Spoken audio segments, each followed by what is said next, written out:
Hello friends, आज फिर से आपका स्वागत है हमारे यूट्यूब चैनल ई प्लैनेट इंस्टीट्यूट पर। जैसे कि हमने बात की थी कि हम हमारे नेक्स्ट वीडियो में टेंस के बारे में बताएंगे, जो कि एक बहुत नॉर्मल सा टॉपिक है, लेकिन आपको आज तक शायद टेंस सीखना और पढ़ना इंटरेस्टिंग नहीं लगा हुआ। लेकिन आज जिस तरीके से हम टेंस सीखने वाले हैं वो तरीका आपको इंटरेस्टिंग भी लगेगा और आपको सीखने में भी बहुत आसानी रहेगी। तो चलिए दोस्तों, शुरू करते हैं आज का हमारा टेंस का टॉपिक। देखिए, इंग्लिश की शुरुआत जो है हमेशा जीरो से, यानी किसी भी चीज़ की हम शुरुआत करते हैं वो जीरो से शुरुआत होती है। और इंग्लिश की बात करें तो इंग्लिश की शुरुआत जो है लेटर ए से करते हैं।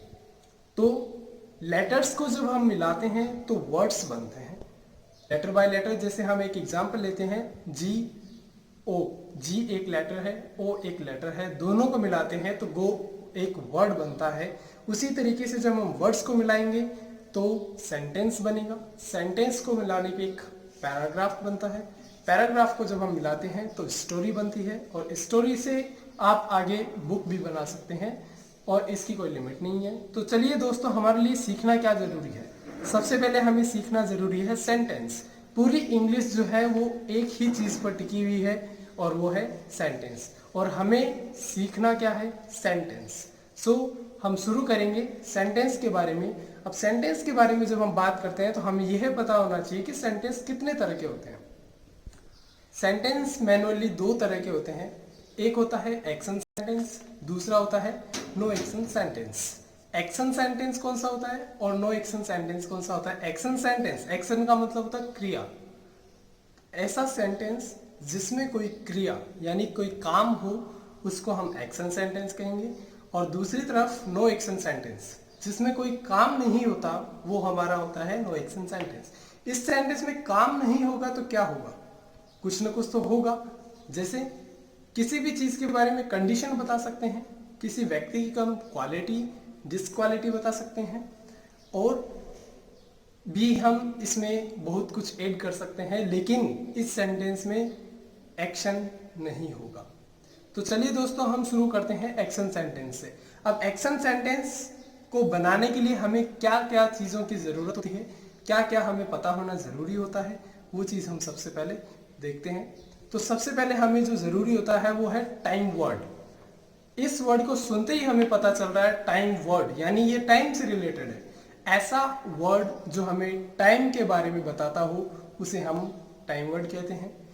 दूसरी चीज doer, do plus E R, doer. Doer यानी काम को करने वाला व्यक्ति, जिसको ग्रामेटिकल लैंग्वेज में हम सब्जेक्ट भी कहते हैं, लेकिन हम यहाँ पे इसको डूअर कहेंगे। डूअर कैसे बना? जैसे ड्राइव यानी गाड़ी चलाना होता है, और ड्राइव में हम ई आर लगा देते हैं तो ड्राइवर बनता है। तो ड्राइवर कौन होता है? गाड़ी चलाने वाला। तो किसी भी वर्ब में जब हम ई आर लगाते हैं तो उस काम को करने वाला बन जाता है। इसी तरीके से डू में यदि हम ई आर लगाते हैं तो डूअर बनता है। कुछ वर्ब्स ऐसे हैं जिनके अंदर ई आर लगाने पे उस काम को करने वाला नहीं बनता है, जैसे एक्टर, डायरेक्टर। तो दोस्तों, तीसरी चीज जो है वो है एक्शन। एक्शन यानी काम। और एट लास्ट एक चीज और, वो है ऑब्जेक्ट। ऑब्जेक्ट का किसी एक्शन सेंटेंस में होना जरूरी नहीं होता, यानी कंपलसरी नहीं है। अब हम बात करते हैं नो एक्शन सेंटेंस में। नो एक्शन सेंटेंस में हमें क्या क्या चीजें चाहिए होती है? पहली चीज टाइम वर्ड, दूसरी चीज सब्जेक्ट, एंड थर्ड वन वो है ऑब्जेक्ट। यहाँ हम जो हमारा नो एक्शन सेंटेंस था उसमें हम डूअर कह रहे थे, हमारे नो एक्शन सेंटेंस में हम इसको सब्जेक्ट कह रहे हैं। डूअर यानी काम को करने वाला, लेकिन यहाँ हम सब्जेक्ट इसलिए कह रहे हैं क्योंकि यहाँ कोई काम ही नहीं है, तो काम को करने वाला कहाँ होगा? दोस्तों, ये था सेंटेंस सीखने के थोड़ा सा बेसिक। अब हम आगे चलते हैं टाइम वर्ड। टाइम वर्ड, जैसे कि हमने बात की, ऐसा वर्ड जो हमें टाइम के बारे में बताता है। टाइम वर्ड के भी हमने अलग अलग पार्ट्स किए हैं, जिससे आपको सीखने में काफ़ी ज़्यादा आसानी होगी। तो टाइम वर्ड को हम 3 पार्ट्स में डिवाइड करते हैं। पहला पार्ट हमारे पास जो है वह है सिंगुलर, दूसरा पार्ट जो है प्लूरल, एंड थर्ड पार्ट जो है कॉमन। सिंगुलर जैसा कि आप सभी जानते हैं, सिंगुलर यानी एक व्यक्ति की जहां बात होती है वहां हम सिंगुलर बोलते हैं। प्लूरल जहां एक से अधिक व्यक्तियों की बात होती है वहां प्लूरल।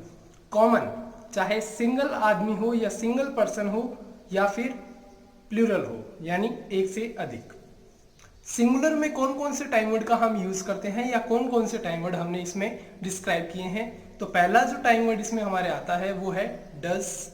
2 नंबर पे जो हमारे टाइम वर्ड आएगा वो है इज। 3 नंबर पे जो टाइम वर्ड आएगा वो है हैज। 4 नंबर पे जो टाइम वर्ड है हमारा वो है वॉज। इसको कई लोग वाज प्रोनाउंस करते हैं जो कि बिल्कुल गलत है, इसे हमें वॉज प्रोनाउंस करना है। फिर हम बात करते हैं प्लूरल टाइम वर्ड के बारे में। तो प्लूरल टाइम वर्ड जो सबसे पहले आता है वो है डू। 2 नंबर पे जो हमारा प्लूरल टाइम वर्ड है वो है आर। 3 नंबर पर हैव एंड 4 नंबर पर जो हमारा टाइम वर्ड है वो है वर। उसके बाद हम कॉमन टाइम वर्ड की बात करते हैं। तो कॉमन में जो पहला टाइम वर्ड है वो है डिड। 2 नंबर पे जो हमारा टाइम वर्ड है एम। एम की एक कंडीशन है, वो केवल आई के साथ में यूज किया जाता है। 3 नंबर पे जो हमारा टाइम वर्ड है वो है हैड। 4 नंबर पे जो हमारा टाइम वर्ड है वो रहेगा हमारा विल। सेल का यूज आजकल नहीं किया जाता है। तो दोस्तों ये हमारा टाइम वर्ड का चार्ट था। तो दोस्तों ये है हमारा टाइम वर्ड का चार्ट। अब इसमें हम सिंगुलर टाइम वर्ड को पहचानने के लिए एक ट्रिक देखते हैं। सिंगुलर की स्पेलिंग एस से स्टार्ट होती है, उसी तरीके से हर एक सिंगुलर टाइम वर्ड का जो एंड है वो एस लेटर से हो रहा है। तो हम इसे इस तरीके से याद रख सकते हैं कि जिस भी टाइम वर्ड के लास्ट में एस लेटर आता है वो टाइम वर्ड हमारा सिंगुलर टाइम वर्ड होगा। अब इसके बाद में हम बात करते हैं डूअर के बारे में। डूअर जैसा कि मैंने आपको बताया, डूअर होता है काम को करने वाला व्यक्ति। अब इसको भी हमने 2 पार्ट्स के अंदर डिवाइड किया है ताकि आप इजीली इसे सीख सकें। तो पहला जो है वो सिंगुलर है, दूसरा जो है वो प्लूरल है। सिंगुलर में हम कौन कौन से डूअर को लेते हैं? ही, शी, इट, किसी भी व्यक्ति का नाम। लास्ट में हम बात करते हैं जो हम 4 वर्ड यूज करते हैं, माय, योर, हिज, हर। इन चारों में से किसी भी वर्ड्स के बाद में किसी भी सिंगल व्यक्ति की बात होती है तो ये सिंगुलर डूअर होगा। वहीं हम दूसरी तरफ बात करते हैं प्लूरल डूअर के बारे में। तो प्लूरल डूअर में सबसे पहले आता है आई, उसके बाद यू, दे, वी, पीपल, और वही चारों वर्ड्स माय, योर, हिज, हर के बाद में एक से अधिक व्यक्ति की जब बात होती है तो हम उसे प्लूरल डूअर के अंदर काउंट करते हैं। तो दोस्तों ये है हमारा डूअर का चार्ट। इसमें आपको अच्छी तरीके से डिस्क्राइब किया गया है कि किस डूअर को किस तरीके से यूज करना है। ही को हम हिंदी में वह, उसे, उसने कहते हैं। शी का भी सेम है, इट का भी सेम है। फर्क इतना है, ही बॉय के लिए आता है, शी गर्ल के लिए, और इट नॉन लिविंग के लिए यूज किया जाता है। नेम सभी जानते हैं, माय, योर, हिज, हर। इसको कैसे यूज किया जाता है वो हम आपको अगले वीडियो में बताएंगे। उसी के साथ इधर प्लूरल डूअर के अंदर आई को हम हिंदी में मैं, मैंने, मुझे कह सकते हैं। यू के लिए तू, तुम, आप, they, we, people and 4 words plus एक से अधिक व्यक्ति। अब दोस्तों हम बात करेंगे हमारे अगले वीडियो में कि टाइम वर्ड और डूअर का यूज हम कैसे करते हैं। तो ये सब जानने के लिए आप बने रहिए हमारे चैनल के साथ में, और हमारे चैनल को सब्सक्राइब करना ना भूलें। कोविड-19 के चलते हुए घरों में रहिए, सुरक्षित रहिए, stay home, stay safe and be careful. Thank you all, bye bye.